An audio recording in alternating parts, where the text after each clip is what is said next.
Bayangin cuma di satu tempat kamu bisa hiking, dapat view Merapi, main air di aliran sungai langsung, plus hunting spot foto estetik. Ini dia lokasinya, objek wisata Alam Plunyon. Setelah 1 jam perjalanan dari Sleman, sekitar pukul 6 pagi, akhirnya kami sampai di lokasi yang akan kami jelajahi. Dengan membayar parkir Rp2.000, kami pun memarkirkan kendaraan dan mulai melangkah menuju jalur hiking di kawasan Plunyon. Perjalananku kali ini juga tidak sendirian. Aku ditemani oleh temanku dari Jogja dan ini kali pertamanya aku berjumpa dengannya. Langsung aja gas hiking menuju jembatan Plunyon Kalikuning. Kami mulai berjalan sekitaran 50 meter. Dan terlihat loket masuk di wisata Plunyon ini masih tutup karena ini masih pagi. Jadi kami lewat samping untuk masuk ke arah jembatannya. Sekilas di sini kita akan melihat jembatan panjang yang terlintas di dalam isi kepala. Pastinya ini mungkin jembatan di era penjajahan Belanda. Tapi faktanya jembatan ini merupakan jembatan yang dibangun oleh warga setempat sebagai sarana irigasi untuk mengalirkan air ke lahan pertanian dan peternakan warga di sekitar kawasan Cangkringan. Jembatan ini kabarnya dibangun sekitar tahun 1982 sampai 1983 dengan panjang sekitar 700 meter. Dan jembatan ini juga dibangun secara gotong royong. Asal-usul nama Plunyon sendiri berasal dari bahasa Jawa. Plunyon yang artinya lunyu atau berarti licin, merujuk pada kondisi batuan di sungai yang dulunya sangat licin. Sedangkan nama Kalikuning itu disematkan karena aliran sungainya dahulu memang berwarna kekuningan akibat kandungan mineral vulkanik. Menurut informasi yang aku dapat, pengelolaan wisata alam ini mulai dirintis secara resmi oleh Balai Taman Nasional Gunung Merapi bersama masyarakat Pokdarwis sekitar tahun 2014. Dan nama jembatan Plunyon Kalikuning ini mulai meroket secara nasional setelah menjadi salah satu lokasi utama syuting film horor populer KKN di Desa Penari. Setelah melintasi jembatan pertama, di sini terdapat papan arah jalur hiking menuju arah lurus dan sebaliknya menuju arah loket. Tapi di sebelah papan itu terdapat sebuah tangga kecil yang tertutup semak. Dan inilah jalur rahasianya. Karena semalam aku sudah mencari beberapa referensi tentang jalur di kawasan Plunyon ini dan ternyata memang ada jalur tersembunyi yang view-nya itu mengarah ke Merapi. Gak terlalu banyak orang tahu, tapi inilah tantangan yang akan kami lewati. Dari informasi yang aku dapat, ada 2 jalur hiking di kawasan Plunyon Kalikuning ini. Pertama lewat sungai dan kedua lewat jalur yang aku lewatin ini. Awalnya di sini kita akan melintasi beberapa anak tangga yang tertutup semak. Setelah itu kita akan melihat jalan setapak yang penuh bebatuan. Memang kondisinya tertutup semak, tapi masih bisa terlihat dan masih bisa dilewati. Jalur ini menurut aku cocok untuk kamu yang suka tantangan dan suka petualangan. Mirip kayak aku yang suka jelajah tapi belum tentu tahu arah. Intinya kita yakin aja dan percaya. Selain itu, kita juga harus tahu informasi-informasi tentang tempat yang akan kita kunjungi. Mungkin dari beberapa situs, dari beberapa konten-konten orang lainnya. Intinya cari tahu dulu sebelum kamu berkunjung ke tempat tersebut. Hal yang paling mengejutkan di jalur ini, kami melihat ada beberapa sepeda motor dan orang-orang yang sepertinya bermalam di sini dengan tenda-tendanya yang masih berdiri. Ternyata jalur ini tuh dekat dengan jalan raya. Pantas saja sepeda motor mereka itu bisa masuk ke tempat ini. Walaupun memang sedikit bising dengan kendaraan yang lalu lalang di jalanan, terlebih kalau hari libur pasti lebih ramai lagi dengan mobil-mobil jeep yang menuju kawasan Bangker Kaliadem. Tapi pemandangan Merapi dari jalur ini benar-benar terlihat jelas dibandingkan jalur susur sungai yang di bawah. Memang jalur ini tuh udah pilihan paling tepat lah ya. Dari sini kita juga bisa mengintip jalur susur sungai yang terlihat sudah mulai ramai oleh pengunjung. Bahkan ada juga beberapa tenda yang berdiri di sekitar kawasan Sungai Kalikuning. Nanti kita akan turun ke bawah dan pulangnya kita akan lewat jalur bawah. Oh iya, jalur atas yang kami lewati ini didominasi oleh vegetasi hijau, berpadu dengan trek yang sedikit berbatu dan permukaannya berpasir, khas dari material vulkanik. Jalurnya juga naik turun tetapi tidak terlalu curam, sehingga sangat ramah dan aman bagi pendaki pemula yang ingin mencoba self-trekking. Sepanjang jalan, kita juga akan disuguhi pemandangan tebing hijau yang megah dan landscape lereng Merapi yang sangat memanjakan mata. Di bagian sisi lain, kita bakal disuguhi pemandangan tebing Kalikuning yang cakep banget. Pokoknya, pengen lama-lama banget di sekitar kawasan Punyon ini. Sambil jalan, aku mau cerita sedikit nih tentang gunung yang ada di depan kita. Tahu nggak, Gunung Merapi yang kita kenal sekarang ini sebenarnya adalah gunung api yang sangat muda secara geologis. Umurnya baru sekitar 2000 tahunan. Para ahli menyebut fase sekarang sebagai Merapi baru, jauh ratusan ribu tahun sebelum puncak kerucut yang sekarang terbentuk. Di sini sudah berdiri Merapi Purba. Letusan-letusan dahsyat dari Merapi Purba inilah yang konon sampai mengubah peta sejarah Jawa. Salah satu teori sejarah yang terkenal menyebutkan kalau letusan raksasa Merapi di masa lalu sempat mengubur candi-candi kuno di sekitar Yogyakarta. Bahkan sampai membuat pusat kerajaan Mataram kuno harus pindah ke Jawa Timur. Di zaman modern, Merapi juga sempat mengalami letusan terbesar dalam 100 tahun terakhir, tepatnya pada Oktober tahun 2010 lalu. Saking dahsyatnya, luncuran awan panasnya melesat sejauh 15 km dari puncak. Tapi tenang aja, titik tempat aku berdiri sekarang berada di jarak sekitar 6 km dari puncak. Jadi masih tergolong radius aman dan resmi untuk wisata. Setelah puas berjalan di jalur atas yang kering dengan rerumputan yang lumayan masih berembun karena memang masih pagi, sekarang saatnya kita turun ke bawah, langsung menuju ke dasar lembah aliran sungai Kalikuning. Jalanan di sini memang sedikit bercabang, tapi kita cari arah yang turun atau jika kalian bingung, kalian bisa tanya ke warga sekitar.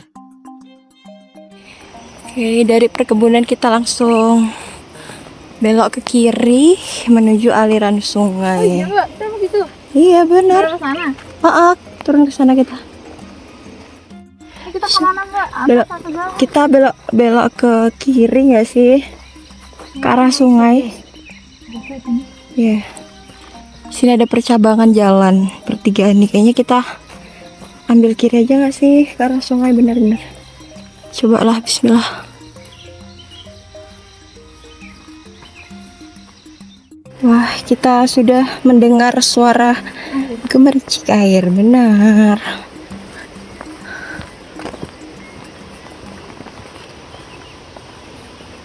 Jadi kita ke arah Umbul Temanten. Ada apa sih pelancuran kayak Sungai Lanang Wadon apa sih? Umbul ya? Umbul Lanang Wadon ya kalau nggak salah ya? Kenapa namanya Umbul Temanten? Jadi dia tuh ada kayak pasangan lanang wedok gitu loh. Kayaknya namanya. Kalau kayak gini juga masuk banyak. Cuman nggak ada view Merapinya ya. Makanya Mbak, alasan aku milih itu tuh ke atas juga tuh kayak. Dari Papanarah tadi, kita lanjut jalan turun menuju ke kawasan Umbul Temanten. Dari sini kita juga akan mulai berjalan melintasi pinggiran sungai Kalikuning. Di sini mulai ramai banget. Orang-orang yang pada foto. Di bawah Merapinya nggak kelihatan. Oh, nggak kelihatan sama sekali Merapinya. Tuh. Orang kayaknya pada berhenti di sini. Oh ada. Oke. Kita langsung lurus aja. Oke. yang dari bawah lebih cepat. Menuju arah Umbul, kita juga akan bertemu dengan beberapa bangunan beton yang bentuknya mirip banget sama bunker. Coba lihat, bangunan ini mirip bunker, tapi faktanya bangunan ini digunakan untuk pembagian saluran air. Assalamualaikum. Oh, jadi ini tuh kayak tempat galian air gitu gak sih? Coba kita lihat lebih dekat. Bangunan ini memang tidak terlalu luas, tapi di dalamnya sepertinya masih aktif dipakai untuk jalur air. Di dalamnya itu terdapat sebuah galian dan pipa air dari dalam tanah. Tidak jauh kami berjalan, akhirnya kami bertemu dengan bangunan yang mirip bunker lagi. Dan ternyata ini adalah Umbul Wadon. Nah, Umbul Wadon sendiri artinya adalah mata air perempuan. Jadi secara tradisional tempat ini diperuntukkan bagi kaum perempuan di zaman dulu. Nah, kata wadon sendiri merepresentasikan energi feminin. Dan tempat ini dihormati sebagai rahim kehidupan atau sumber penghidupan utama. Dan air di sini sering dikaitkan dengan simbol kesucian perempuan, kesuburan, serta ketenangan batin.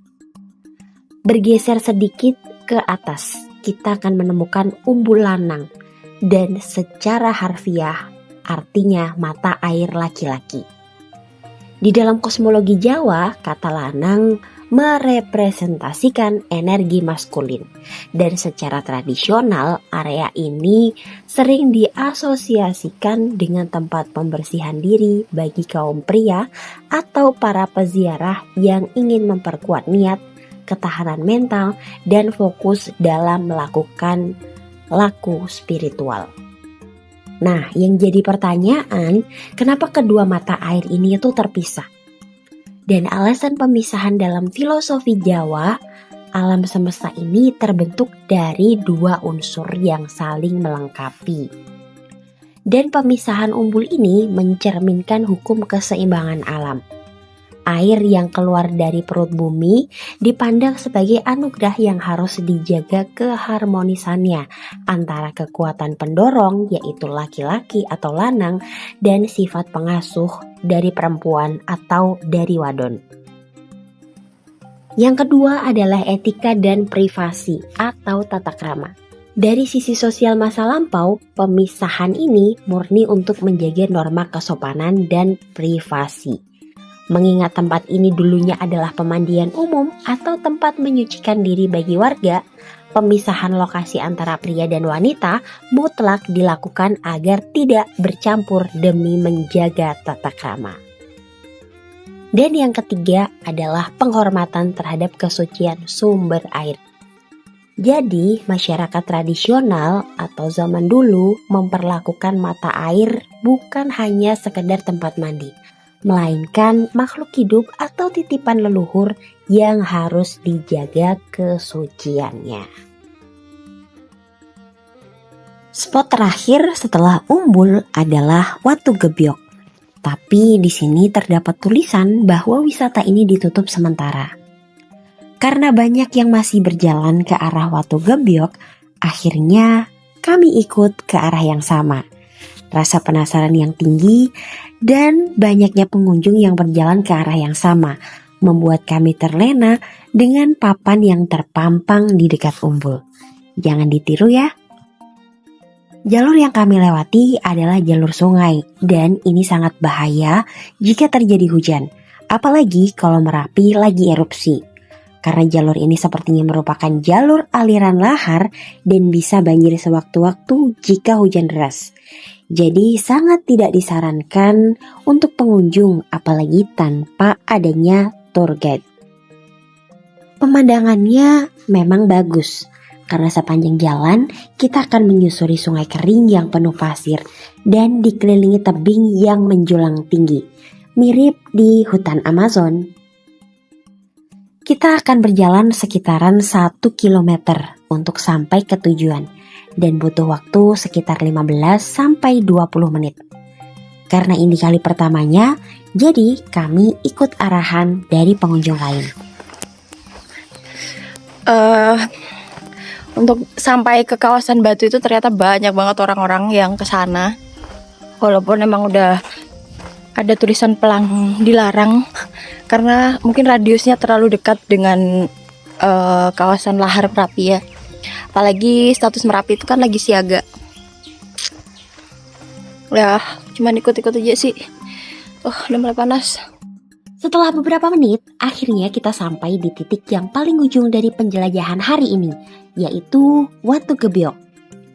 Formasi dinding batuan ini merupakan endapan vulkanik purba dari sisa-sisa erupsi Gunung Merapi di masa lalu.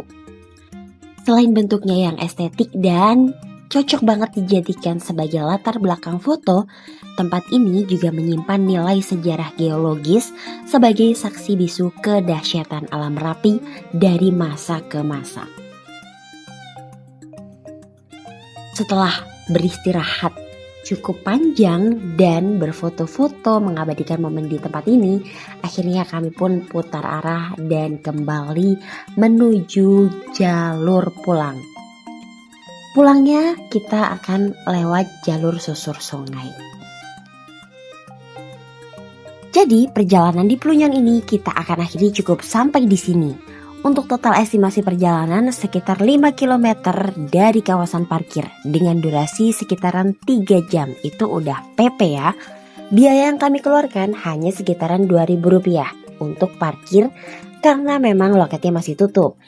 Dan untuk bensin itu sekitaran Rp30.000. Sedangkan untuk snack atau makanan itu opsional ya. Intinya, wisata ini cocok untuk hiking, camping, atau mau main air di sungai bareng keluarga. Thank you for watching, dan jangan lupa untuk klik tombol like, subscribe, aktifkan notifikasi loncengnya, dan ketik-ketik di kolom komentar. Sampai jumpa di perjalanan travel low budget episode berikutnya.